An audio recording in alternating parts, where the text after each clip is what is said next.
harmonisation de la gamme majeure à 4 sons. C'est pas vraiment ça, hein, mais...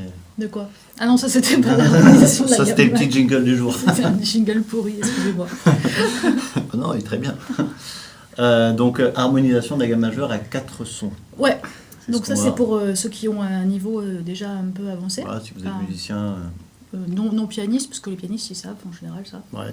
Et voilà. Et on revient sur le Do, la gamme de Do. On va faire ça en Do, on pourrait faire ça en Sol, en n'importe quelle tonalité. En fait, là on va commencer sur Do pour ceux qui galèrent un peu, c'est plus simple. C'est plus simple, ouais. Okay. Et puis ça permet de faire une révision des accords majeur 7, mineur 7 et 7 qu'on a vu dans le tuto de la semaine dernière. Et ben c'est parti. C'est parti. Harmonisation de la gamme de Do majeur. On va le faire à 4 sons et on va aller voir ce qui se passe sur les 4 premières notes et pas plus pour le moment. Donc, je récapitule. Gamme de Do majeur. Je pars de Do, je monte la gamme. Ça, normalement, c'est sûr. On l'a déjà fait dans un tuto pour les débutants, monter la gamme de Do majeur et la redescendre. Ce qui m'intéresse dans cette gamme-là, et dans toutes les gammes d'ailleurs qu'on va travailler, c'est de pouvoir extraire les accords issus de la gamme. Alors, on appelle ça harmoniser une gamme. Je vais me placer sur la première note de la gamme, Do.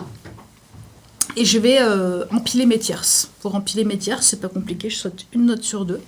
Donc, Do, Mi, Sol, Si. Et là, je tombe sur un accord qui m'est donné par la gamme et qui s'appelle Do maj 7. Do, parce que j'ai un accord de Do majeur, mais je ne le précise pas qu'il est majeur. Et maj 7, Do maj 7, parce que ma septième est majeure. C'est pas moi qui le décide, c'est la gamme qui me le dit. Pareil à la main gauche, hein, pour ceux qui veulent le faire à la main gauche. Donc moi je prends toujours un 3 doigts, patte de canard et le 5. Hop, voilà, Do maj 7. Ensuite je me passe sur la deuxième note de la gamme de Do majeur et je fais le même travail, j'empile mes tierces. Donc je saute une note sur 2 et je tombe là-dessus. Et ça, qu'est-ce que c'est comme accord? C'est un Ré. Je sais parce que c'est ma première note, ma fondamentale. Il est mineur, c'est un Ré mineur, parce que si j'avais une tierce majeure, elle serait là, ma tierce majeure. Mais du coup, j'ai pas de tierce majeure, parce que dans la gamme de Do, j'ai pas de Fa dièse. J'ai une quinte, qui est juste, et j'ai une septième, qui est un ton en dessous de la fondamentale suivante, donc c'est un accord mineur 7.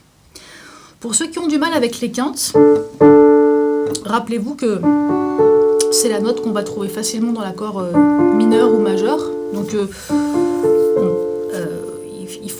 à force, on les connaît. Hein. Mais donc, la quinte de Ré, du coup, c'est là. Ensuite, je me place sur la troisième note de l'accord. Et je tombe sur un Mi mineur, tierce mineure, quinte juste, septième, mineur. Donc, c'est un Mi mineur 7. Quatrième degré de la gamme. Degré, ça veut dire accord, donc quatrième accord, mais souvent on trouve le mot degré, on ne comprend pas ce que ça veut dire. Donc le quatrième degré de la gamme de Do majeur, il est là. C'est Fa maj 7. Fa, avec une septième majeure, qui se trouve bien un demi-ton en dessous de la prochaine fondamentale. Fa maj 7. Ok. Je continue. J'arrive sur la cinquième note de la gamme de Do majeur, qui est un Sol, et je tombe sur un accord de Sol 7. Ça, c'est un accord septième, c'est-à-dire que c'est un accord avec une tierce majeure et une septième qui se trouve donc un ton en dessous. Hein. C'est pas un accord maj 7 qui serait là, c'est un accord 7. Ça, c'est important parce que c'est un accord qu'on va beaucoup utiliser, enfin qu'on appelle des fois l'accord de dominante, et c'est un accord qui est extrêmement important. C'est le seul accord 7 de la gamme de Do majeur. Enfin, il n'y a pas d'autre accord 7 que celui-ci dans la gamme de Do majeur. Sixième degré de la gamme, La mineur 7. Tierce mineure, quinte juste, septième mineure. Donc La mineur, 7. Et le dernier, alors celui-ci il est un petit peu particulier. Vous pouvez éventuellement connaître celui-ci. Ça c'est Si mineur 7. C'est un Si avec une tierce mineure, une quinte juste et une septième mineure. Et donc c'est un Si mineur 7, bémol 5.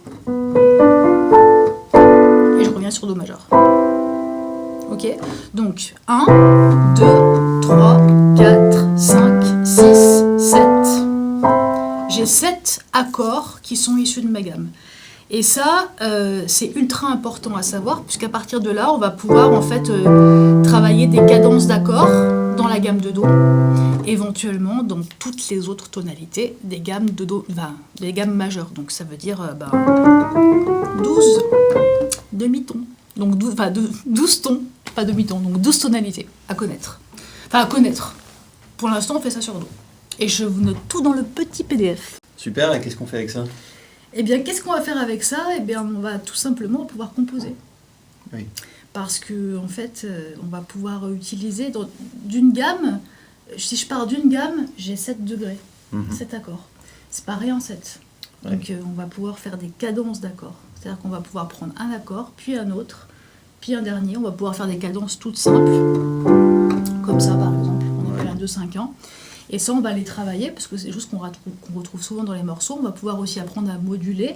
Bref, il y a plein de choses qu'on peut faire à partir de ça, mais il faut connaître ça. Et encore, on a fait une harmonisation simple. Du coup, il y a plein de morceaux un peu connus qu'on va pouvoir comprendre plus facilement. Ouais, tu peux analyser les morceaux après. Ouais.